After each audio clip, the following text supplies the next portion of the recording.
주영진의 뉴스 브리핑 본격적으로 시작을 해보도록 하겠습니다. 선거 이후의 정치권의 움직임, 먼저 여당 소식부터 전해드리겠습니다. 여당 오늘 선대위 체제 마무리했습니다. 이 자리에서 열린우리당, 과거 17대 국회 때 과반 의석을 차지했던 열린우리당의 아픔을 되풀이해서는 안 된다며 오만하지 말고 더욱더 무거운 책임감을 느껴야 한다는 말이 상당히 많이 나왔습니다. 국민 앞에 조금이라도 오만이나 미숙, 성급함이나 혼란상을 드러내면 안 됩니다. 항상 겸손하고 안정감, 신뢰감, 균형감을 드려야 한다고 생각합니다. 다른 모든 문제는 이상의 과제보다 우선할 수가 없습니다. 그 점에 대해서 우리 동지들께서 마음의 동의를 가져주셨으면 합니다. 예, 이낙연 선대위원장 이야기 들어봤고요.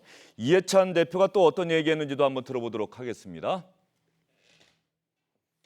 이번 선거들을 돌이켜보면 국민들께서 주신 의석에는 그만큼의 책임이 따릅니다. 무엇보다도 코로나19 국난의 완전한 극복과 경제 위기를 조기에 안정시키는 것이 급선무입니다. 긴급 재난지원금을 전 국민에게 지급하는 등 선거 기간 중 국민들께 드린 약속도 최대한 신속하게 실행을 하도록 해야 합니다. 예, 세 분과 함께 이야기를 나눠보도록 하겠습니다. 장성철 공론센터 소장, 김성환 시사평론가, SBS 성영 논설위원 함께합니다. 어서 오십시오. 안녕하세요. 여당의 선대위 해단식, 어제도 말씀드렸습니다만 계속해서 오만한 모습을 보여서는 안 된다는 게 지도부가 상당히 강조하는 핵심인 것 같습니다. 네, 그렇습니다. 조금 전 주영진 앵커 말씀하셨듯이 오늘 이해찬 대표가 열린우리당의 아픔을 반성한다, 깊이 반성한다고 또 이렇게 얘기를 했습니다. 예. 말씀하신 2004년 총선에서 압승한 이후에 이른바 4대 개혁 법안을 추진하는 과정에서 너무 급하게 밀어붙이지 않았느냐. 바로 그것 때문에 당이 그 뒤로 한창 위기를 겪었다. 이런 이제 반성인 것 같습니다.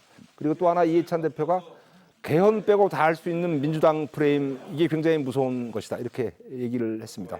이 두 문장에 모든 위기의식이 다 담겨 있다고 봐도 될 것 같습니다. 예, 민주당의 이런 신중하고 조심스러운 태도 어떻게 평가하십니까? 그러니까 편은 익을수록 고개를 숙인다고 얘기하지 않습니까? 지금 권력이 민주당에 이제 집중되고 있는 상황이기 때문에 그럴수록 민주당 입장에서는 굉장히 부담스러울 수밖에 없는데요. 저는 개인적으로 코로나19처럼 대응하면 좋겠다 이런 생각을 합니다.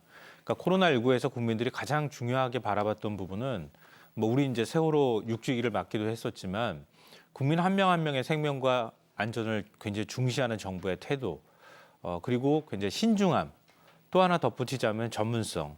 그러니까 전문가들의 의견을 존중하는 모습을 보였다는 거죠. 질병관리본부를 통해서. 그래서 정부가 앞으로 정치를 하는 데 있어서도 이렇게 좀 분리할 수 있는 건 분리하고, 그리고 어떤 정책을 내놓을 때도 중구난방식으로 내놓고 혼란을 야기하는 방식이 아니라 굉장히 신중하게 조율된 정책의 모습들을 보여주는 것, 이런 것들이 굉장히 중요한 태도가 아닐까 생각합니다. 예, 민주당이 이렇게 압승을 한 것 자체가 87년 개헌 이후에 최초로 있는 일인데 압승에도 불구하고 더욱더 조심스러운 태도를 보이고 있습니다. 들떠 있을 수도 있지만 경험 많고 경륜 있는 저 중진 의원들께서 잘 다독이는 것 같습니다. 저분들이 얘기하셨던 것처럼 좀 집권 여당답게 신중하게 지금 국정 운영을 해주길 바랍니다. 예, 이런 상황에서 민주당은 선거 전 과정에서 국민에게 약속했던 전 국민에게 긴급재난지원금을 지급하도록 하겠다. 이 약속을 실천하겠다는 의지를 밝혔습니다. 더불어민주당은 모든 국민을 대상으로 긴급재난지원금을 지급하는 방안을 추진하겠다는 방침을 말씀드린 바 있습니다. 이번 추경안은 긴급재난지원금 지급을 위한 원포인트 추경이므로 더불어민주당은 정부가 추경안을 국회에 제출한 후 최대한 빠른 시일 내에 긴급재난지원금이 국회에서 4월 중 처리를 할 수 있도록 추진하도록 하겠습니다. 전 국민에게 긴급재난지원금을 줄 수 있는 그런 추경 예산안을 국회에서 4월 중에 처리할 수 있도록 하겠다. 그런데 정부가 이미 발표를 했습니다. 하위 소득 70%, 소득 하위 70%에게만 긴급재난지원금을 주는 내용의 추경 예산안을 이미 편성해 놓았거든요. 정부 홍남기 경제부총리 얘기도 한번 들어보시죠. 이번 긴급재난지원금의 지급 대상은 소득하의 70%인 1,478만 가구로 설정하였습니다. 소득하의 70% 지원 기준은 긴급성과 형평성, 한정된 재정 여력 등을 종합 감안하여 많은 토의와 고민 끝에 결정한 사안입니다. 국회에서 집중적으로 그리고 신속하게 논의되어 국민들에게 약속된 지원이 하루라도 빨리 실행되기를 희망합니다. 성영 의원님, 이렇다고 한다면 여당과 총선에서 압승한 여당과 정부의 생각이 여전히 다릅니다. 전 국민한테 다 주겠다? 70%에게만 주겠다? 근데 정부는 뭐 한 번도 입장을 바꾼 적이 없습니다. 정부는 이미 총선 과정에서 지금 어제 홍남기 총리의 발언을 보셨던 것처럼 바로 하위소득 70%의 지급을 하겠다 이렇게 밝혔습니다. 대략 규모가 7조 6천억 원 규모고요. 전체 예산으로는. 그리고 민주당은 선거 과정에서 뭐 윤호중 당 사무총장이 얘기를 하지 않았습니까? 광진을의 고민정 후보가 당선되면 전 국민에게 지급하겠다. 또 그 외에 조정식 조금 전에 정책위원장 역시 전 국민에게 지급하는 방안을 추진하겠다 이렇게 얘기를 한 바가 있습니다. 그리고 야당도 이미 전 국민에게 지급하자는 안을 제시를 했기 때문에 정치권에서는 어느 정도 합의가 돼 있었던 거고 이게 과연 어떻게 조정이 되느냐가 이제 선거 뒤에 남은 절차상의 문제라고 생각을 합니다. 예, 그 조정이 쉽지는 않아요. 그렇다고 한다면 여당이 정부를 설득을 해야 되는 거고 정부가 동의를 해줘야 되는 거란 말이죠. 근데 정부 입장에서는 입장을 또 바꾸면 또 혼란이 발생할 수 있지 않겠습니까? 대통령이나 뭐 지금 정부에서 기존의 소득하의 70% 지급하겠다고 얘기한 상황인데 어제 기준도 발표했어요. 예. 금융소득이 2천만 원 이상인 사람은 제외하겠다. 뭐 이런 기준도. 그러니까 그걸 또 다시 뒤집게 되면은 또 뒤집었다고 해서 지금 국회에서 논의할 때 그걸 그대로 또 존중할 상황도 아닐 수 있거든요. 그러니까 오히려 혼란을 막기 위해서는 국회에서 그걸 조정하는 게 더 낫지 않을까 하는 그런 판단을 하고 있는 것으로 정부가 이런 내용의 추경 예산안을 편성해서 국회에 국회에 제출하는 제출하면 거니까요. 국회에서 네. 그거를 전 국민에게 지급하는 것으로 여야가 합의해서 바꾸면 되지 않겠느냐. 그렇죠. 국회 차원에서 논의하고 거기에 따르는 예산 편성이나 이런 부분들을 하면 거기에 따라서 정부가 행정부가 집행하는 형태로 가는 게 낫지 기존에 다 발표를 했는데 여당에서 주장한다고 야당에서 주장하는 내용하고는 좀 차이도 있거든요. 근데 그걸 정부가 또 다른 안을 만들어서 또 올리게 되면은 국민적 혼란이 또 생길 수 있지 않겠습니까? 그러니까 차라리 정부가 기존의 안으로 제출을 하면 국회 차원에서 추경 문제를 논의할 때 같이 그 부분에 대한 기준들을 설정해서 만들면 그리고 정부가 그걸 받아 안는 그런 형태가 오히려 더 저는 혼란을 막기 위해서라도 맞지 않을까 그렇게 생각이 되고요. 지금 여야 간에 조금 이견은 있지만 결국은 이제 여야 간에 합의가 안 된 부분은 재원 조달 방안 아니겠습니까?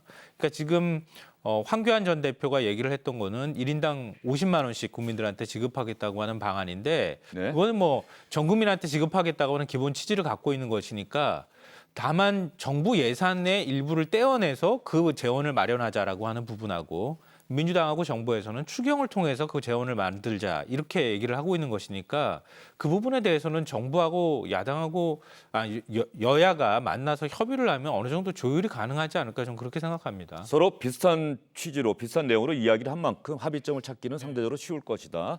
장석철 소장님 뭐 보태실 말씀 있습니까? 저런 모습에 이해할 수가 없어요. 왜냐하면 정부에서 추경안을 만들고 제출할 때 공식적이고 비공식적인 당정 협의를 합니다. 네. 그래서 상당히 조율을 해요. 그래서 여당이 받아들일 수 있는 것들을 추경안으로 제출하거든요. 근데 지금 언론 우리 보도를 보면 정부와 기재부와 여권이 지금 힘겨루게 하고 있다고 그러잖아요.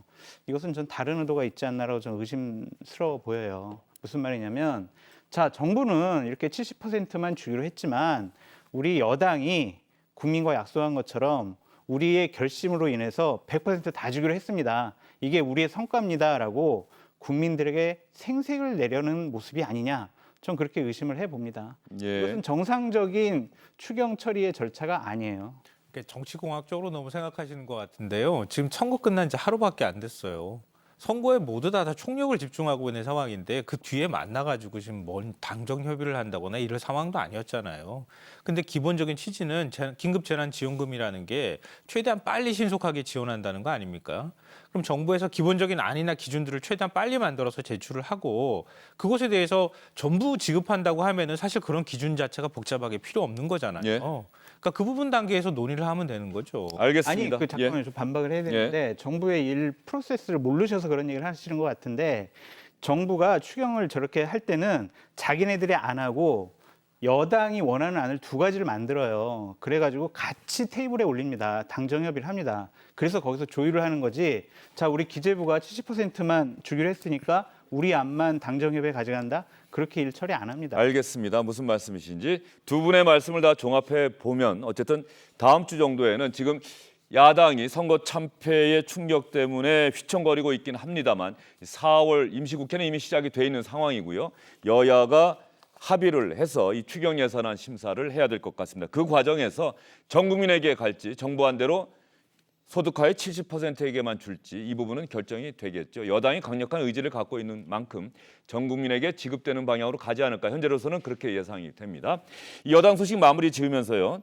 어제 선거 승리했으니 이제 저는 할 일을 다 했습니다. 당을 떠나겠다 이런 글만을 남겼던 기자들에게 보냈던 양정철 민주연구원장 오늘 선대위 해단식에 참석을 해서 기자들과 만났습니다. 어떤 얘기했는지 들어보도록 하겠습니다. 너무 엄청난 결과를 만들어 주셔서 무섭기도 하고 두렵기도 하고 국민들께서 주신 이 명령이 얼마나 엄중한지를 새삼 깨닫습니다. 이 어려운 상황에 대통령님을 도와서 잘 헤쳐나가 주실 거라고 믿고요. 새 술은 새 부대에 담아야 되기 때문에 당의 새로운 분들 또 이번에 당선되신 분들이 역할을 잘 해주실 것으로 믿고 편안하게 당을 떠납니다. 어떻습니까, 김성환 평론가님? 이게 어떤 분들은 뭐 쇼다 이렇게 얘기할 수 있을지 모르겠지만 분명히 기성 정치권, 기존의 정치권에서 보지 못했던 모습들이 계속 나와요, 여당에서. 네, 다른 문법인 거죠. 예. 기존에는 뭐 이른바 대통령 측근이라고 하는 사람들이 좀 더 많은 권력을 차지하기 위해서 자기들끼리 갈등을 벌이기도 하고 실제로 또 대통령 주변에 머물기도 하고 그렇게 했는데 양정철 원장의 경우에는 좀 달랐죠. 그러니까 문재인 정부 만들고 난 다음에도 야인으로 돌아가겠다고 하고 떠났다가 굉장히 중요한 지금 총선을 앞두고 다시 민주연구원장으로 들어와서 선거를 일단은 어찌됐든 간에 굉장히 많은 기여를 했던 건 사실이고 그리고 선거 끝나자마자 다시 되돌아가겠다 이렇게 해서 빠져주는 것 이게 일종의 대통령 측근을 통해서 발생하는 여러 가지 비리라든가 이런 부분들이 결국 정권을 마지막에 굉장히 힘들게 하고 정권이 무너지게 하는 한 원인이 되기도 하고 그랬잖아요. 그런 부분들을 가급적 피하겠다고 하는 모습은 저건 좀 평가를 해줘야 한다고 생각합니다. 예. 쇼입니다. 하지만 참 멋있는 쇼입니다. 예. 그리고 현명한 선택입니다.